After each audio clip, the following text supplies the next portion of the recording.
Hello everyone.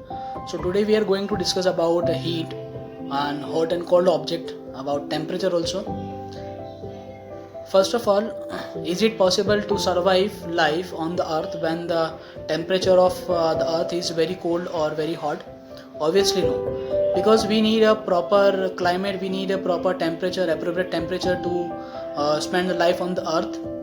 And in a daily life, how we can recognize whether the object is hot or cold? It is due to our sense. By sensing, by touching, we can identify whether the object is colder, whether the object is hotter. And sometimes what we visualize that some objects, whether it is a cold or whether it is a hot. For example, when we observe hot water, so the water vapor is coming out on the hot water, so that vapors we visualize and we term that this liquid is very hot. So this hot and cold, these two are very relative term. Now sometimes touching the object is not very practical, because some objects are very hot. For example, when your mother have cooked food recently, so you cannot touch the utensils and check it whether this is hot or cold. So this is quite impractical. So these two terms are very relative term. Now how to identify whether the object is hot or cold?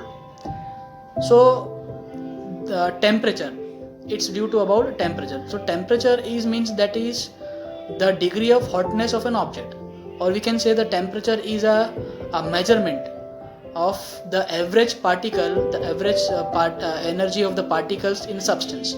So this is called as a temperature. So temperature is nothing, just a degree of hotness of an object. So for defining temperature, we need some basic unit. So that basic unit is called Celsius scale, Kelvin scale and Fahrenheit scale.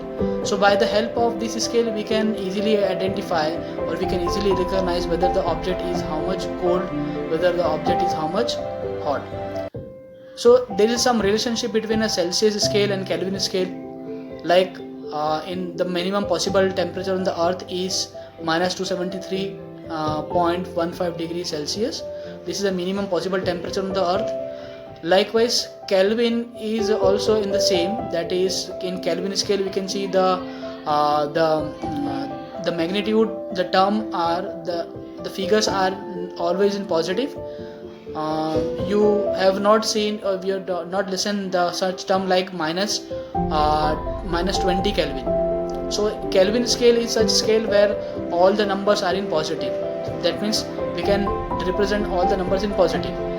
But in Celsius scale, sometimes when the object is very cold, so we normally term that it is in Celsius scale we termed as minus 10 degrees Celsius, minus 20 degrees Celsius and so on, like this.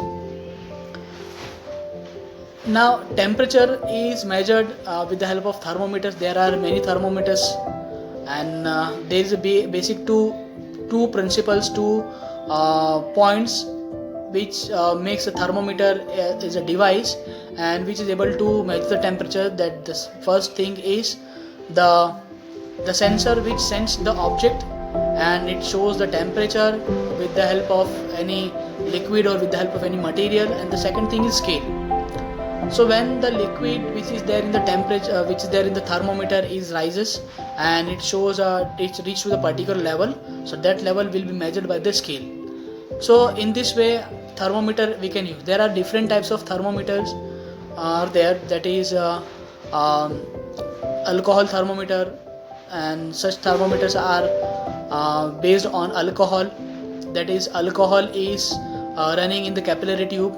Such some thermometers are bimetal mechanical thermometer. In that metal, such special metals are used which change the temperature of metal into displacement of the disc, like this. Galileo thermometers are there. In the Galileo thermometer, a closed cylinder in which one liquid is filled, and small cylinders are there which identify the temperature surrounding by motion of the cylinders in the liquid. And some thermometers are medical thermometer, like which shows the or which gives the number in the form of digital. right? Medical, which is used for the medical purpose, especially that work on the basis of infrared radiations. Some thermometers are mercury in class thermometer, in which mercury is filled because mercury is a very unique characteristic element, and which expand when supplied in the supply of heat. Digital thermometers are also there.